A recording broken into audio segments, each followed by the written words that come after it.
Senator Jingoy Estrada is recognized. What is the pleasure of the gentleman? Thank you, Mr. President. Mr. President, the title of my privileged speech is No One is Safe. Mr. President, my distinguished colleagues, I rise today on a matter of personal and collective privilege.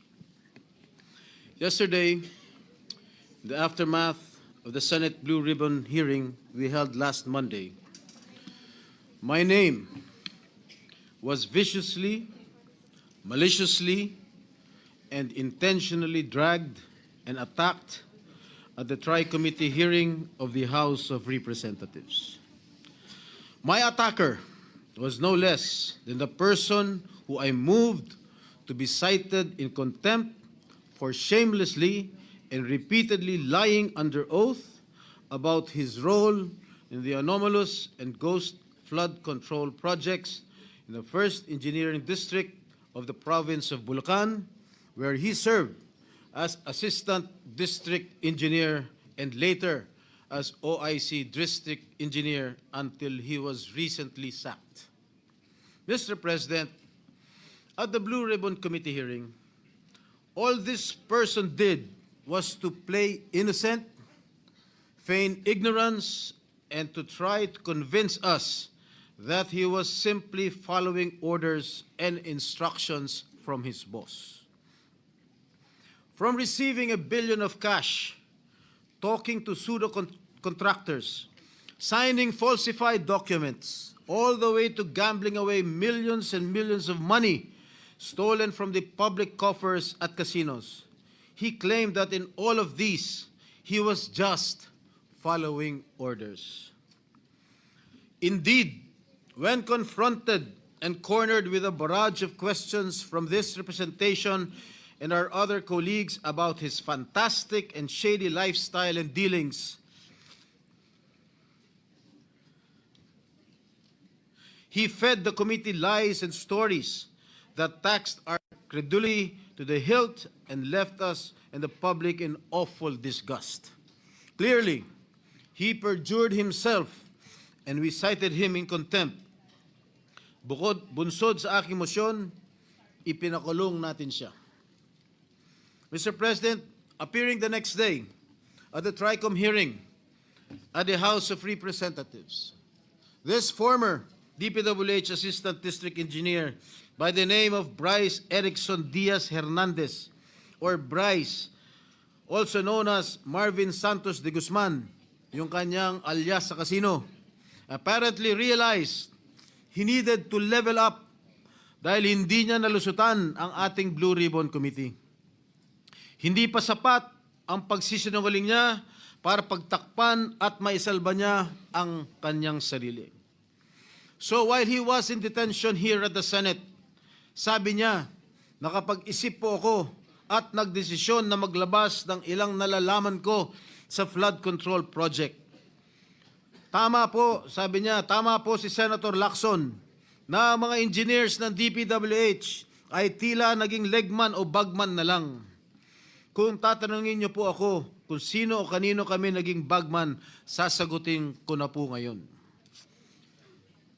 Nakapag-isip? May naniniwala ba dito? Samantalong ayon nga sa impormasyon ni Senator Lacson, habang naghihiring ang Blue Ribbon noong September 1, nasa casino siya at nagsusugal. And then, lo and behold, during the TRICOM hearing, he then proceeded to take off from that remark jokingly addressed to me by Senator Marcoleta when Mr. Diskaya said that there were no senators involved. Ang sabi ni Senator Marcoleta, safe ka na. Mr. Hernandez said, sabi ni Senator Marcoleta kahapon, ligtas ka na. Hindi po ito totoo. Si Senator Jingoy Estrada, Senator Joel Villanueva, Yusek Robert Bernardo at D.E. Alcantara. Si Sen Jingoy po ay nagbaba ng 355 million ngayon 2025 sa mga ilang projects sa Bulacan at ang sabi po ng boss ko dito ay 30% ang commitment dito. Mr. President, This is a blatant lie. Isang malaking kasinungalingan. I wish I did not have to borrow your time in this privileged hour to demonstrate how crooked my accuser is. I know most of you have probably witnessed the proceedings in the investigations conducted by both houses of Congress, where he has so far appeared. But I beg your indulgence in defense of my name, which Mr. Hernandez conveniently dragged to take the heat off him and his cable. A desperate attempt to divert attention away from the real issue, his own involvement in ghost projects and questionable dealings.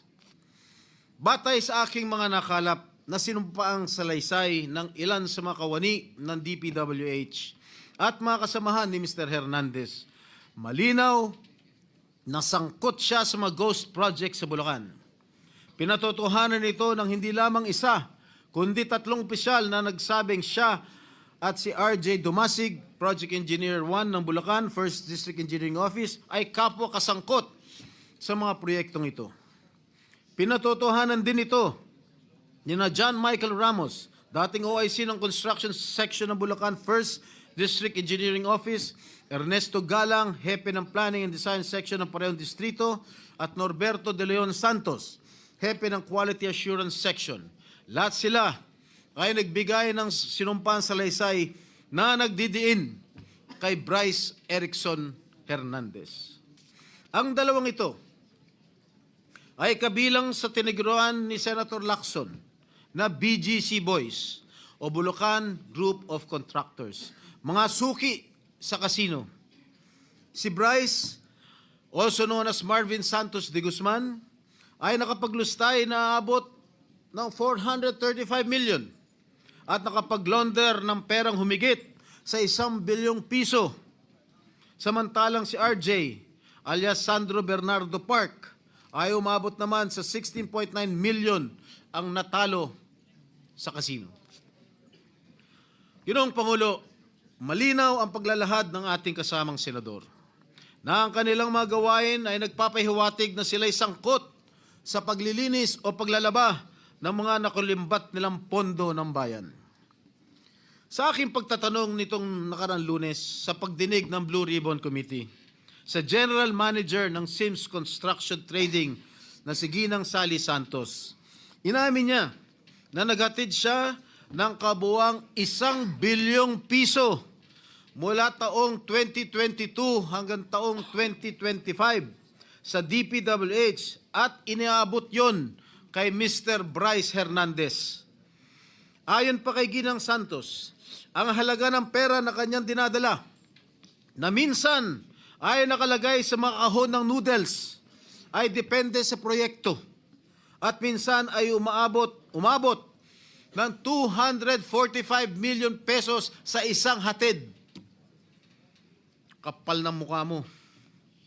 Sinabi rin ni Ginang Santos na si Mr. Hernandez at DPWH Engineer JP Mendoza, Chief ng DPWH Bulacan's Construction Division, ay ginagamit ang lisensya ng Sims Construction para sa mga proyekto nila. Si Mr. Mendoza, na may alias na PJ Castro Asuncion, na pinangalanan din ni Senate President Pro Tem Lacson, na kabilang sa BGC Boys, ay may kabuuang 418 million na nilustay sa iba't ibang kasino at nakapag-launder ng perang mahigit 280 million pesos. Kung nakakapagpatalo ng 1 milyon si Mr. Hernandez sa kasino, hindi na rin siguro nakapagtataka kung bakit hindi siya nalalayo sa mga diskaya pagdating sa paramihan ng koleksyon ng mga sasakyan. Nauna nang inamin ni Mr. Hernandez na siya at ang kanyang asawa na isang dating rank and file employee ng GSIS ay nagmamayari na mga mamahalang sasakyan gaya ng Dodge Challenger, Toyota Supra at Lamborghini Urus Performante. Hindi ito karaniwang pag-aari ng isang empleyado ng gobyerno. At hindi pa dito nagtatapos ang listahan, Ginoong Pangulo. Nandun sa kanyang garahe, isang Ford Everest Ford Territory, Toyota Corolla Cross, Suzuki Jimny, Mitsubishi Pajero, Honda Civic Type R Turbo, and add to this his collection of high-end motorcycles, BMW R1250GS, Yamaha T-Max, BMW C400 GT, Ducati X Diavel Nera, Honda Goldwing, Ducati Street Fighter, BMW R1300 GS, Vespa scooter, at yung kanyang asawa, meron 2 Toyota Hilux, 1 Toyota Fortuner, Kia Carnival, BMD X3, Toyota Land Cruiser, Vespa Primavera, Honda, BMW. Mga kaibigan, Ginoong Pangulo, Bryce Hernandez claims these vehicles are part of a buy and sell business run by his sibling. But why are all these vehicles registered under their names? Bakit nakarehistro ang kanilang mga sasakyan sa kanilang mga pangalan kung sinasabi niya buy and sell business itong mga ginagawa nila? Gago. Magkano ba ang sahod ni Hernandez? Sapat ba ang kanyang kita o ng kanyang asawa para magkaroon ng ganitong karangyaan?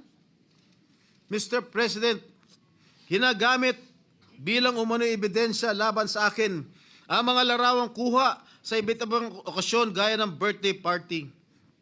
Makailang beses ko man na nakaduupang palad si DE, District Engineer Henry Alcantara, kaya ko humarap sa kahit sino at sabihin na hindi ko siya personal na kilala.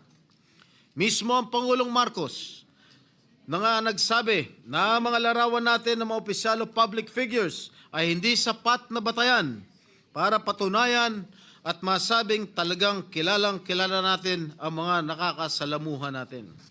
To quote President Marcos, alam naman ninyo, ini-name drop lahat. Magpapakuha lang ng picture tapos sasabihin, o tingnan mo, malapit kami. Sa isang araw, 1,000 yung nagpapapicture sa akin eh. So lahat ng 1,000 na yan, malapit na ba sa akin? People have to be more careful at huwag sila masyadong gullible. Yan po ang sinabi ng ating mahal na Pangulo. Tungkol naman sinasabi niya, hinggil sa isang nagngangalang Beng Ramos na nagpakilala daw ng miyembro ng aking staff sa Senado. Malinaw na ipinakita niyang text exchanges sa kanyang cellphone na nangyari ang kanilang pag-uusap tungkol umano sa isang pagdideliver ng pera noong December 22, 2022. Mr. President, 6 na buwan pa lang ako mula nung mahalal muli sa Senado. Wala akong kinalaman or anuman partisipasyon sa budget deliberations para sa 2022 budget. Mag-iimbento ka lang, sablay pa. Mr. President, there is no one among my staff named Beng Ramos. Wala akong staff o consultant na Beng Ramos. No such person has ever been employed, much less authorized to use my name or act on my behalf. Mr. President, let me just share that even before the resumption of the third hearing of the Blue Ribbon Committee last Monday, I already received warnings from various quarters. I was told that if I continue to actively participate in the investigation on ghost flood control projects, I will become an easy target, they say, because of accusations hurled against me in the past relating to the PDAF issue.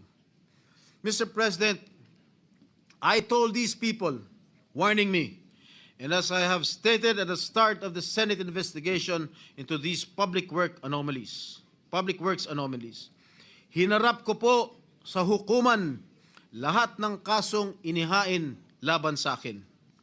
Hindi lang ako sumuko ng kusa nung ako'y pinaratangan at ikinulong. Ako po'y nakipaglaban ng patas sa proseso ng batas at hustisya at naghintay ng matagal na panahon sa pagdating ng hatol sa mga kasong ito. Hindi po ako nawala. Hindi po ako nagtago. Hindi po ako tumakas o nagbintang ng mga taong walang kinalaman sa mga akusasyon laban sa akin. At great cost to my family, my freedom, and my political career, I have acquitted myself of the grave charge of plunder before the bar of justice and the legal system we are all sworn to uphold. Should that sad and dark chapter of my life be a reason for me now to do nothing, say nothing, and just keep quiet when my job as an elected senator of this country calls on me to take a stand and expose these people?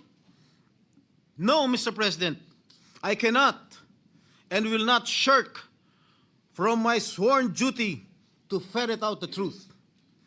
I will not be silenced when I know I can contribute something to the task at hand. I will continue to do my best to be worthy of the support that I was generously given by the people who elected me back to this Senate. Tama nga nagbigay ng babala sa akin. I am an easy target. Kaya isang araw pagkatapos ko sabihin na dapat i-contempt ang sinungaling na si Bryce Hernandez, tumakbo siya sa sa mababang kapulungan para ilako Bryce Hernandez na lantarang sinungaling at magnanakaw. Ang sabi nga ni Senator Marcoleta, safe ka na. With due respect to our colleague, hindi po, Senator Marcoleta. Hindi ikaw, hindi ako, at lalong hindi safe ang taong bayan. Hanggang may mga Bryce Hernandez na engineer ng kasinungalingan at pandarambong ay hindi tayo safe. Hanggang may mga ghost projects sa DPWH at iba pang ahensya ng gobyerno, hindi safe ang pera ng bawat Pilipino na nagbabayad ng buwis. Isipin na lang ninyo, takot na takot ang mga kababayan natin basta BAR na ang kaharap habang may mga walang konsyensang tao na isinusugal lamang sa kasino ang pera ng pinaghirapan at binuno nilang ibayad. Hanggang may mga tao na nagbabayad, nananakot at ngayon ay pilit na nililis ang kwento, ay hindi tayo safe. Mr. President, my dear colleagues, if my opponents think that they can weaponize me, that they can weaponize my past to stop me from investigating, nagkakamali sila.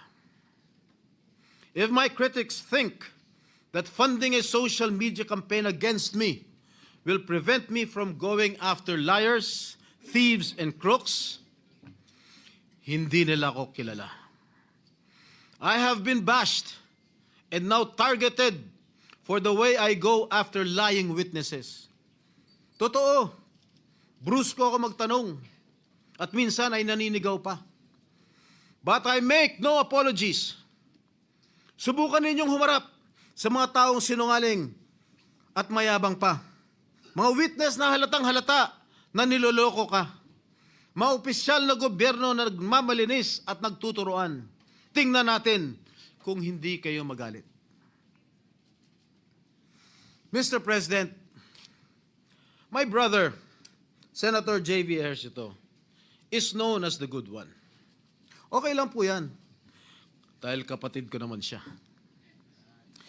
But let me be known as the other Strada who went after the bad ones. I will expose and relentlessly pursue the bad ones regardless of the risk and notwithstanding the cost. Hindi ako natatakot at lalong hindi ko papayagan na gamitin ng masasamang tao ang nakaraan ko para lamang patahimikin ako. I have been jailed. I have been vilified, crucified, and publicly humiliated.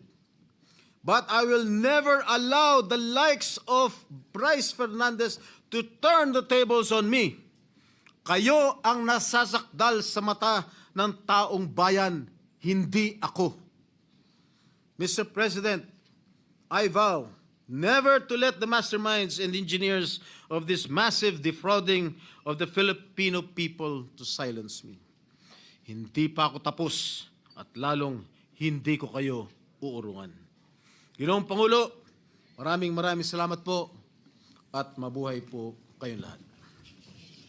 Thank you, Senator Jingo Estrada.